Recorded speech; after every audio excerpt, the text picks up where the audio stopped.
아, 아. 네. 안녕하세요. 저는 134목장 김지호입니다. 저는 어렸을 때부터 엄마를 따라 저희 교회 포용침을 나왔습니다. 하나님을 믿는 엄마에게서 하나님에 대해 듣고 또 교회에 오면 한 번씩 어른들이 기도할 때 어른들이 방언하시는 것이 충격적으로 다가와 하나님이 없으면 저런 건 불가능하다는 생각이 어릴 때부터 하나님이 계신 것을 믿고 있었습니다. 그리고 또 한 가지 기억에 남는 사건은 초등학교 4학년 때 반에 저를 괴롭히던 친구가 있었을 때 이때 혼자 방에서 기도하자 며칠 있다가 그 친구가 갑자기 전화를 가서 하나님은 정말로 살아계시구나 라고 생각하기도 했습니다. 하나님이 살아계시는 것을 알고 있었지만 교회 다니는 것은 또 다른 문제였습니다. 청소년부에 들어가서는 교회에 친한 사람도 없는데 정말로 가야 되나 라는 생각이 들며 더욱더 가기 싫은 마음을 가지고 있었습니다. 특히 나 빼고 다 친하게 지내는 것 같은 수련회는 교회에 대한 거부감을 많이 느끼게 했고 나중에 성인이 되면 교회에 절대 속하지 않아야겠다 생각했습니다. 그러다가 동갑 친구인 영민이와 친해지고 목장 선생님이 김중영 선생님으로 바뀌고 중영쌤의 관심에 나름대로 교회에 적응했습니다. 청소년부에서 수련회 때 여러 번 복음을 들었는데 들을 때마다 목사님께서 예수님을 주님으로 모시며 산다는 말에 예수님을 믿는 순간 내 주어진 자유가 사라져 안 그래도 힘든 교회 생활인데 예수님을 믿는다고 하면 정말로 내 마음대로 못해 힘들어질 것 같아 복음을 들을 때마다 계속 믿기 싫다는 마음이 들었습니다. 하지만 하나님이 살아계신 것을 알았기에 언젠가는 복음을 믿겠지라고 막연하게 생각하고 죽기 전에 믿으면 참 좋을 텐데 라고 생각하고 있었습니다. 그러다가 청소년부 수련회에 복음을 전하실 때 사람은 언제 죽을지 모르고 당장 내일 죽을 수 있다는 목사님의 말에 빨리 안 믿으면 내일 집에 가는 길에 지옥에 갈 수도 있겠다는 말이 무섭기도 했지만 어릴 때부터 하나님 알고 있고 그렇게 큰 죄를 저지른 적도 없으니 그냥 태어나 사는 것이 그렇게 심각한 것이라 생각되지 않았습니다. 그리고 하나님을 떠난 죄가 그렇게 문제라고 하는데 전지전능하신 하나님은 왜 인간을 죄짓게 하셨는가라는 질문이 생겼습니다. 선악과만 없었다면 사람이 하나님을 떠날 일은 없었을 텐데 왜 하나님께서는 선악과를 만드셨는가가 이해되지 않았습니다. 그때 엄마를 통해 선악과가 없으면 그건 사람이 아니라 기계일 뿐이라고 이야기를 듣게 되었고 선악과가 우리에게 자유를 주신 하나님의 사랑임을 알게 되자 하나님을 바라보는 시각도 조금 달라졌던 것 같습니다. 그러다가 2018년 중학교 3학년 때 청소년 수련회 중 배성열 목사님께서는 창세기 말씀을 해주셨습니다. 하나님이 지으신 그 모든 것을 보시기에 심히 좋았더라. 저녁이 되고 아침이 되니 이는 여섯째 날이더라. 창세기 1장 31절 말씀. 목사님께서는 모든 만물이 인간을 위해 지어졌고 인간을 만드셨을 때는 하나님께서 심히 기뻐하셨음을 이야기해 주셨습니다. 이 말씀을 듣고 난 뒤 하나님은 모든 것을 알고 계시니 창조 이후로 인간이 하나님한테 어떤 짓을 할 줄도 아시고 많은 죄를 지을 것도 알고 있으셨을 텐데 심히 기뻐하셨다는 게 정말 말도 안 되는 사랑임을 깨달아졌습니다. 하나님께서 세상을 이처럼 사랑하사 독생자를 주셨으니 이는 그를 믿는 자마다 멸망하지 않고 영생을 얻으려 함이로다. 하나님은 나를 살리려고 독생자이신 예수님을 보내셨고 그 예수님은 나를 위해 십자가를 선택하셨는데 정작 나는 나만의 이유로 예수님을 거부하고 있었습니다.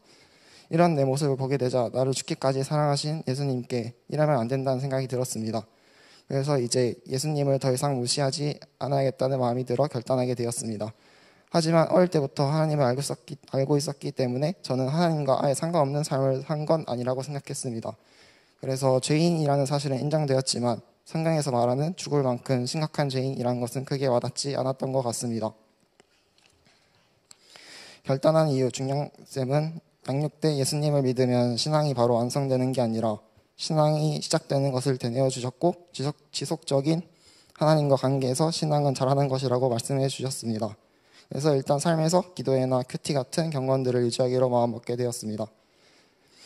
그렇게 평범한 일상을 지내다가 고등학교에 올라가게 되었고 고등학교 1, 2학년은 친구들과 잘 지내게 되어서 관계오는 기쁨을 좋아했던 저는 학교 친구들과의 관계를 가장 중요시하며 살았습니다.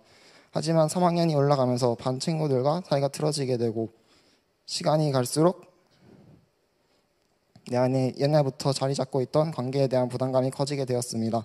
이 시간이 생각보다 오래가고 학교에서 적응하지 못해 혼자 있는 시간이 많아지자 낮은 자존감도 드러나기 시작했습니다. 점점 마음속에 의지할 데가 없자 야자 시간 끝나고 기도실로 가서 하나님을 더 찾게 되었습니다. 기도를 한다고 바로 불안감이 사라지거나 그렇진 않았지만 기도할 때만큼은 마음이 평안하고 마음이 힘들 때 하나님을 찾는다는 게 멋있어 보여서 더 열심히 열정만 가지고 하나님을 찾았던 것 같습니다. 하지만 지금 돌아보면 말씀은 없고 내 감정에 따라 기도한 게 전부였던 것 같습니다.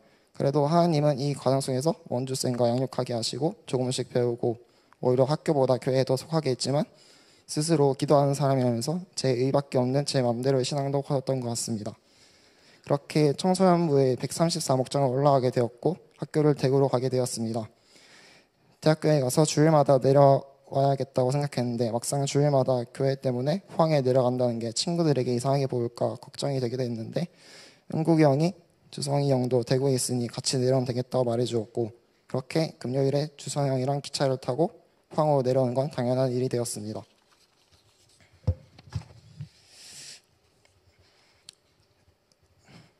성인이 되고 신앙생활을 하면서 종교의 문제에 부딪히고 잘 이겨내지 못하는 나를 보면서 내 신앙이 어떤가에 대해 고민하기 시작했습니다. 하나님 앞에 정결하게 살고 싶은 마음은 분명하지만 이 문제가 해결되지 않는 상태에서 하나님께 기도하기는 쉽지 않았습니다. 이 시간은 점점 길어져만 갔고 죄책감과 정죄감이 들기 시작했습니다. 우울감과 사람에 대한 두려움도 커져가자 삶의 의미도 없어지고 부정적인 생각만 머리에 가득 차 점점 미래에 빠져 살게 되었습니다. 참된 속담에 이르기를 개가 그 터하였던 것에 돌아가고 돼지가 씻었다가 더러운 구덩이에 도로 누웠다 하는 말이 그들에게 응하였도다.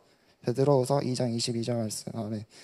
이 말씀처럼 구원받았지만 삶은 점점 무너지는 것을 보니 여러 책망의 말씀들은 그냥 저를 정죄하는 말씀으로 다가왔고 지금 내가 그리스도인은 맞는지 또 인생을 잘못 살고 있다는 생각이 많이 들었습니다. 그래서 저는 제가 구원받은 게 맞는지 의심까지 들었고 목자인 은국이 형에게 내 생각을 이야기했습니다. 은국이 형은 구원받은 것을 의심하며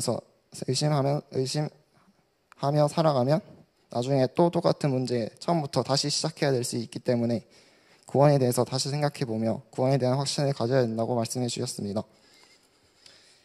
내가 만일 내 입으로 예수를 주로 시인하며 또 하나님께서 그를 죽은 자 가운데 살리신 것을 내 마음에 믿으면 구원을 받으리라. 로마서 10장 9절 말씀. 아멘. 이 말씀을 보면서 나를 돌아보게 되었고 예수님을 믿고 구원받는다는 것의 기준이 무엇인지 다시 확실해졌습니다. 하나님 앞에서 내가 죽을 죄인이고 예수님께서 나의 죄를 위해 십자가에서 죽으시고 부활하신 것을 믿는 것이 구원을 받는 것임을 마음에 다시 확신하게 되었습니다. 그렇게 말씀을 통해서 다시 구원에 대한 확신이 들었지만 그럼에도 내 마음대로 사는 것 같아 마음이 힘들었습니다. 그래서 주성이 형과 양육을 하면서 이 부분에 대해서 이야기했습니다. 주성이 형은 은국이 형과 함께 만나자 했고 은국이 형은 네가 예수님을 믿는다고 해서 삶 속에서 죄가 사라지는 게 아니라고 말씀해 주셨습니다. 우리 주 예수 그리스도 말미암아 하나님께 감사하리로다. 그런즉 내 자신이 마음으로는 하나님의 법을 육신으로는 죄의 법을 섬기노라. 로마서 7장 25절 말씀. 아멘. 은국이 형은 그리스도인이어도 말씀으로 무장하는 삶을 살지 않으면 그게 누구라도 언제나 육체 가운데 살 수밖에 없음을 이야기해 주셨습니다. 그리고 구원받은 이후에도 죄로 인해 하나님께서 떠나신 것 같고 나는 더 이상 하나님의 사랑을 받지 못할 거라는 마음은 사단이 주는 마음이라고 말해 주었습니다. 나의 자녀들아, 내가 이것을 너에게 쓰면 너희로 죄를 범하지 않게 하려 함이다. 만일 누가 죄를 범하여도 하나님 앞에서 아버지 앞에서 우리에게 대언자가 있으니 곧 의로우신 예수 그리스도시라. 요한 1서 2장 1절 말씀하네.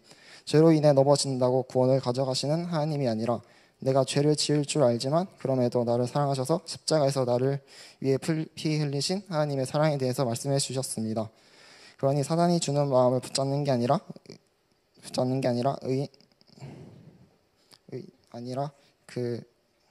의인이 아니라 죄인을 오라 하시는 하나님의 사랑을 기억하며 다시 회개하고 하나님께 나아가면 된다고 말씀해 주셨습니다. 이렇게 나의 죄인됨과 예수님의 십자가 사랑을 알게 되니 하나님을 더욱 의지하게 되었습니다. 이 시간을 지나면서 나한테 선한 게 한 개도 없다는 것을 알게 되니 전에는 내 의를 위해 경건했다면 이제는 하나님을 의지하기 위한 것으로 바뀌게 되었습니다. 그렇게 되니 매일 하나님을 찾지 않을 수가 없고 자연스럽게 죄의 문제도 해결되고 순종할 힘도 주셨습니다. 내 영혼을 소생시키시고 자기 이름을 위하여 의의 길로 인도하시는도다. 시편 23장 3절 말씀. 지금은 정말로 하나님의 은혜로 말씀을 따라 사는 게 좋지만 말씀 앞에 매일 자아를 죽이지 않으면 옛 모습으로 돌아감을 기억하고 내 자신을 내려놓고 성령님을 의지하는 그리스도인이 되겠습니다. 항상 말씀으로 칼같이 바른 길로 이끌어주시는 목장 인국이 형, 대구에서 양육하면서 나가 떨어지지 않도록 계속 옆에 있어준 주성이 형 항상 감사합니다. 그리고 청년 예배 때 찬양으로 마음을 먼저 열어주시는 은신 전도사님, 그리고 청년 예배 때마다 마음에 찔리는 말씀으로 회개하게 기도하시고 다시 일으키시는 말씀을 전해주시는 김종원 목사님 감사합니다. 청소년부 때 매일 지각한 것 같은데 열정적으로 말씀 전해주신 배성희 목사님, 수련회를 통해 구원받게 해주셔서 감사합니다. 그리고 김중식 목사님, 주일 예배 때마다 항상 은혜 되시는 말씀 주셔서 감사합니다. 그리고 막내라고 잘 챙겨준 134, 136 목장형들, 그리고 포용침에 신앙의 뿌리를 맺게 해준 엄마한테 감사합니다. 마지막으로 저를 구원해 주시고 저를 포기하지 않으시고 사랑하시는 하나님께 감사합니다. 감사합니다.